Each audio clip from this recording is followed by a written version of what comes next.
Hello students, मेरा नाम है अरुण शर्मा और आप सभी का अरुण कोचिंग क्लासेस में बहुत बहुत स्वागत है। आज के इस क्लास में मैं आपको क्वेश्चन नंबर 5 करवाऊंगा। सो आइए स्टार्ट करते हैं। Generalise and enter the following transactions in the Gitanjali's account and balance the same.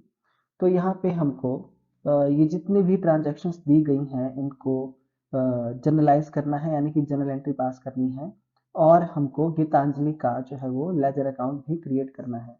सो आइए स्टार्ट करते हैं।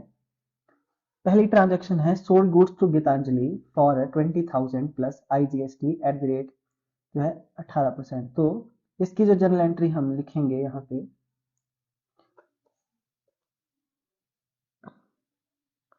गीतांजलि's अकाउंट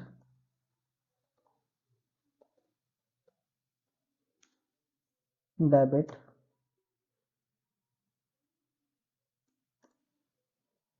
देखिए, पर्सनल अकाउंट के साथ स्टूडेंट्स जो है आप एपॉस्ट्रोफी एस का यूज करके अकाउंट वर्ड का यूज कर सकते हैं, नहीं तो यहाँ पे आप गीतांजलि भी लिख सकते हैं क्योंकि पर्सनल अकाउंट के साथ अकाउंट वर्ड का यूज नहीं किया जाता। टू, तो Geetanjali debit to sales account और यहाँ पे हमारे पास जीएसटी भी है। तो क्वेश्चन में जो जीएसटी है वो IGST है, तो हम लिखेंगे टू आउटपुट IGST अकाउंट। तो सेल में सेल का अमाउंट हम लिख देंगे 20,000 रुपीज की सेल है और यहाँ पे हम जीएसटी का अमाउंट लिखेंगे 20,000 मल्टीप्लाई बाय 18/100। तो 3600 रुपीज हमारे पास यहाँ पे लिख देंगे और 23,600 यहाँ पे हम लिख देंगे। Being goods sold to Geetanjali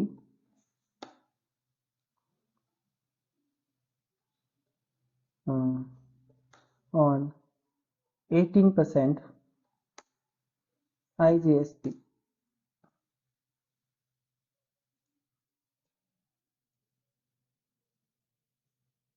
received cash from, देखिए गीतांजलि से हमको 20,000 रुपीज का कैश रिसीव हुआ है, तो हम यहाँ लिखेंगे cash account debit.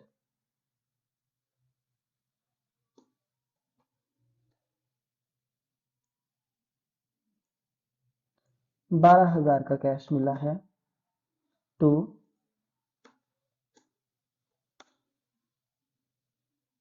Geetanjali account.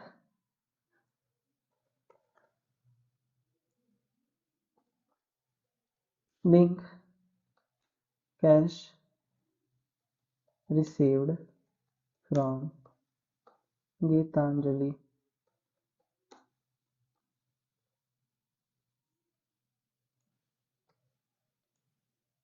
Next transaction है सोल्ड गुड्स टू गीतांजलि और 36,000 के गुड्स हमने सेल किए हैं, IGST है 18% का। तो यहाँ हम लिख देंगे एंट्री आपकी यही आएगी जो एंट्री हमने पास की है, पर यहाँ पे अमाउंट जो है वो चेंज हो जाएगा।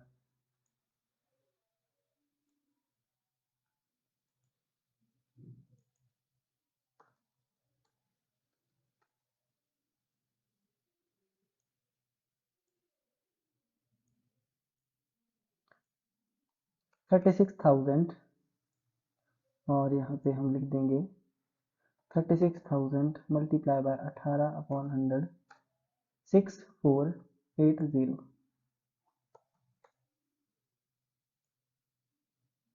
सो 40,480 रुपये की जो है वो हम डेबिट कर देंगे गीतांजलि को 40480 से। सॉरी, ये यहाँ पे 42 आएगा, 42,480। तो यहाँ पे हम प्लस कर देते हैं 36,000 रुपीज, तो 484242480। Next transaction goods return by Geetanjali for 10,000। तो ये सेल रिटर्न है, तो इस एंट्री में सेल रिटर्न अकाउंट क्या हो जाएगा, सेल्स रिटर्न अकाउंट डेबिट हो जाएगा। और यहाँ पे आउटपुट जो जीएसटी है, आईजीएसटी, वो भी डेबिट होगा, क्योंकि सेल जब हमने किया था तो उस पर जीएसटी लगाया था। तो गीतांजलि, तो जैसा कि मैंने आपको बताया, अगर अकाउंट वर्ड का यूज करना है पर्सनल अकाउंट के साथ तो एपॉस्ट्रोफी एस का यूज होता है। सो यहाँ पे आप देख सकते हैं 10,000 के गुड्स को वापस किया गया है, तो 10,000 हम लिखेंगे सेल रिटर्न में, और जीएसटी जो है वो 18% का था, तो 1800 यहाँ पे आ जाएगा, और 11,800 रुपये हम यहाँ पे लिख देंगे। Being goods return by Geetanjali,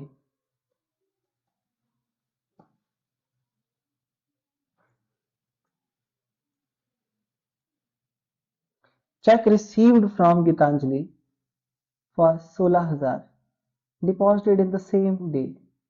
सो इसकी एंट्री आएगी बैंक अकाउंट डेबिट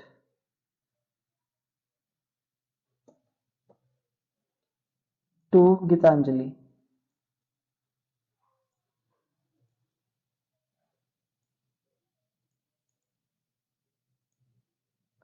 सोलह हजार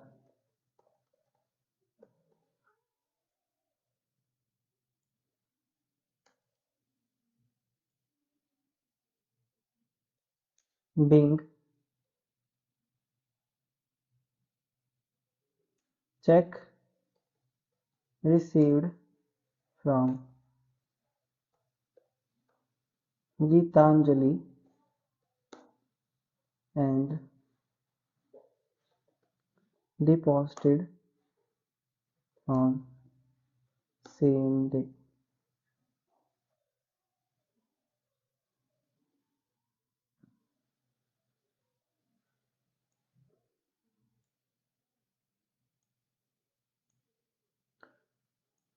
सो इस तरीके से हमने इसकी जर्नल एंट्रीज को पास कर दिया है, जैसा कि आप देख सकते हैं स्टूडेंट्स। तो इस क्वेश्चन में आपको लेजर अकाउंट बोला है बनाने के लिए गीतांजलि का, तो इस तरीके से आप जो है फॉर्मेट पहले बना देंगे, date particular amount journal folio, date particular journal folio amount, इस तरीके से डेबिट और क्रेडिट साइड।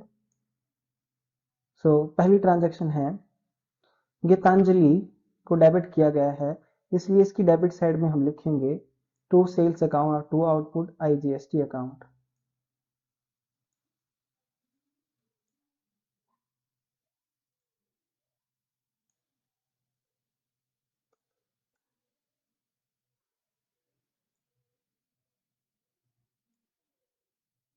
ये हमारी पहली ट्रांजैक्शन है, और इसमें सेल का जो अमाउंट है वो 20,000 है, और 3,600 का जो अमाउंट है वो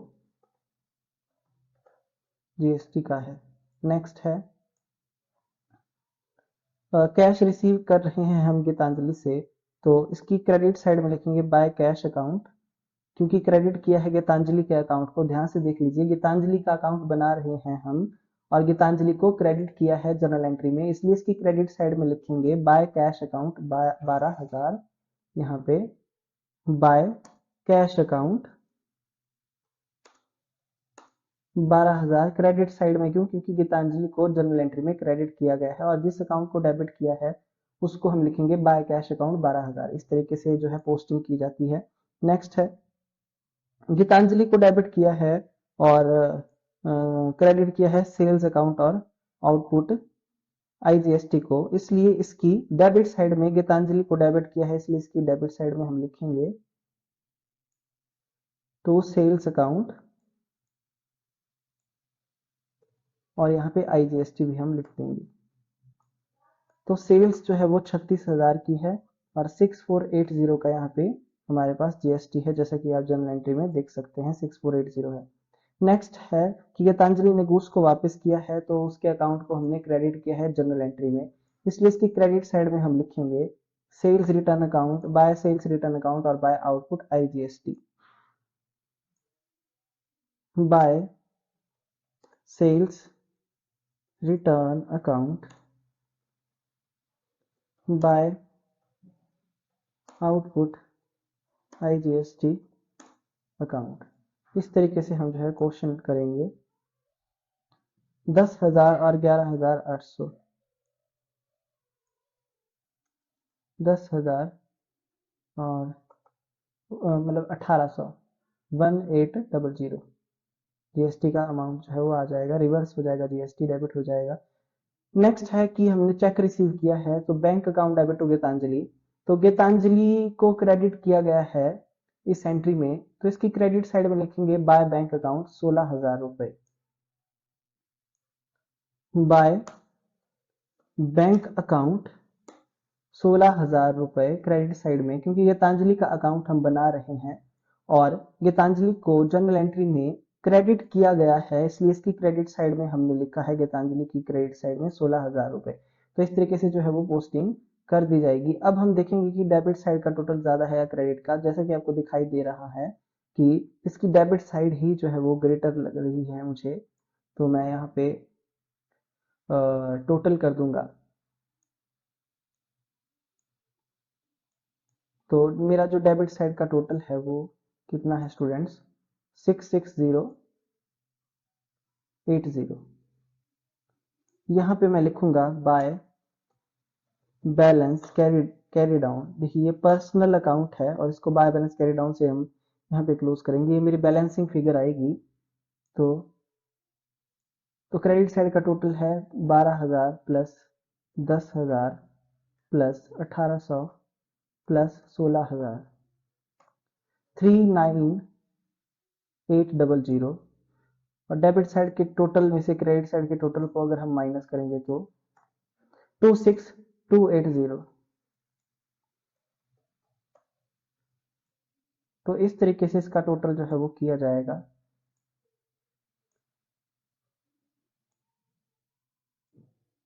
और ये टोटल आप देख सकते हैं मैच हो गया है। सो इस तरीके से हम गीतांजलि का अकाउंट हमने बना दिया है। सो अब हम आंसर चेक कर लेंगे, तो यहाँ पे आंसर है हमारा 26,280 और इसका डेबिट, यहाँ पे डेबिट का मतलब है इसका डेबिट बैलेंस है, इसकी डेबिट साइड ज्यादा है, तो आंसर जो है क्रेडिट साइड में हम लिखेंगे बाय बैलेंस कैरी डाउन 26,280 और हमारा आंसर यहाँ पे 26,280 है। सो आई होप आपको क्वेश्चन जो है वो समझ में आ गया होगा कि पहले जर्नल एंट्रीज जो है वो यहाँ पे हमको पास करनी पड़ेंगी, उसके बाद हम गीतांजलि का जो है वो अकाउंट बनाएंगे। तो इस तरीके से क्वेश्चन किया जाता है स्टूडेंट्स। सो नेक्स्ट क्वेश्चन यहाँ पे आपके पास दिया गया है, तो ये क्वेश्चन जो है मैं आपको होमवर्क में दूंगा। सो यहाँ पे आपको जर्नल एंट्री भी पास करनी है और साथ में आपको लेजर अकाउंट भी बनाने हैं। आपको only real accounts other than cash, आपको कैश अकाउंट नहीं बनाना है, आपको रियल अकाउंट बनाने हैं। रियल अकाउंट में कौन कौन से अकाउंट आएंगे, एक तो मशीनरी और दूसरा जो है फर्नीचर, क्योंकि रियल अकाउंट एसेट से रिलेटेड है, उसमें परचेज अकाउंट जो है वो नहीं बनेगा। सो स्टूडेंट्स ये जर्नल एंट्रीज मैंने आपको सिखाई है और किस तरीके से पोस्टिंग की जाएगी मैंने आपको बता दिया है। तो इस क्वेश्चन को आप जो है वो खुद करेंगे, ये आपके लिए होमवर्क है। आई होप आपको जो है वो क्वेश्चन समझ में आ गया होगा। नेक्स्ट क्वेश्चन है क्वेश्चन नंबर 7। तो इस क्वेश्चन में आपको जर्नल एंट्रीज पास करनी है और साथ में लेजर अकाउंट्स बनाने हैं गुड्स अकाउंट के। गुड्स अकाउंट का मतलब आपको परचेज अकाउंट, आपको सेल्स अकाउंट, आपको परचेज परचेज रिटर्न और सेल्स रिटर्न, ये अकाउंट आपको बनाने पड़ेंगे इसमें। और स्टूडेंट्स मैंने आपको बताया था जो परचेज अकाउंट होता है और जो सेल्स अकाउंट होता है, ये अकाउंट हम बनाते हैं, तो इसको मतलब इस परचेज और सेल का जो टोटल आता है परचेज अकाउंट का, उसको कहाँ ट्रांसफर करते हैं हम, सेल्स अकाउंट में, सॉरी ट्रेडिंग अकाउंट में। और जो सेल्स रिटर्न और परचेज रिटर्न अकाउंट होता है, सेल्स रिटर्न अकाउंट और परचेज रिटर्न अकाउंट, मतलब ये जो है हमारे नॉमिनल अकाउंट्स हैं, हम इनको ट्रेडिंग अकाउंट में ट्रांसफर करेंगे। मतलब जब भी हम, जैसे कि मैंने आपको ये क्वेश्चन करवाया अभी, यहाँ मैंने लिखा है बाय बैलेंस कैरी डाउन, जो भी इसका मतलब जो साइड छोटी आ रही थी इसकी, उसको बराबर बैलेंस बराबर करने के लिए बाय बैलेंस कैरी डाउन लिखा, क्योंकि ये पर्सनल अकाउंट था। इन केस अगर अब आप purchase account, sales account, purchase return, sale return account बनाते हो और उसकी डेबिट या क्रेडिट साइड में से जो भी स्मॉलर आती है, तो वहां आप लिखेंगे बाय ट्रेडिंग अकाउंट ब्रैकेट में अमाउंट ट्रांसफर, या आप यानी कि ये जो यहाँ आप बाय बैलेंस कैरी डाउन नहीं लिखेंगे purchase return, sale return, purchase account और सेल्स अकाउंट की बारी में। तो इस तरीके से जो है वो क्वेश्चन को किया जाएगा स्टूडेंट। ये जर्नल एंट्रीज मैं आपको करवा चुका हूँ, सो ये वाला क्वेश्चन भी मैं आपको होमवर्क में दूंगा। इन केस अगर आपको कहीं कोई प्रॉब्लम आती है, दिक्कत आती है, तो आप जो है मेरे से कांटेक्ट कर सकते हैं। यहाँ पे आपको बोला गया है कि इन एंट्रीज में जो है वो जीएसटी भी लगाना है। तो ध्यान से आप क्वेश्चन को पढ़ें कि जीएसटी भी में जो है लेविट करना है 6% से सीजीएसटी एसजीएसटी। तो जैसे गुड्स को परचेज किया तो इसकी एंट्री आएगी purchase account debit, input CGST account debit, input SGST account debit to cash. Sales sale किया है कैश के लिए तो cash account debit to sales account to output CGST, output SGST. Purchase goods from Tanvi, तो उधार में transaction है student ये, तो purchase account debit input CGST, input SGST account debit to Tanvi. फिर गुड्स रिटर्न टू तन्वी, तो ये परचेज रिटर्न है, तो Tanvi debit to purchase return account to input CGST, input SGST. So इस तरीके से। और sold goods to Anshu, Anshu को बेचा गया है तो Anshu debit to sales account to output CGST और एसजीएसटी, और गुड्स को रिटर्न किया गया है अंशु के थ्रू, तो sales return account debit output CGST, output SGST to Anshu. तो इस तरीके से क्वेश्चन किया जाएगा ये, और ये जो है आपकी ये अकाउंट बनाए जाएंगे सिर्फ, इसके अलावा कोई पर्सनल अकाउंट नहीं बनाया जाएगा। यहाँ पे सिर्फ गुड्स अकाउंट को रिप्रेजेंट करने वाले purchase, sale return, purchase return, sales return, sales account, ये सब 4 अकाउंट बनाए जाएंगे। कहीं कोई दिक्कत आएगी आपको तो आप जो है कांटेक्ट कर सकते हैं।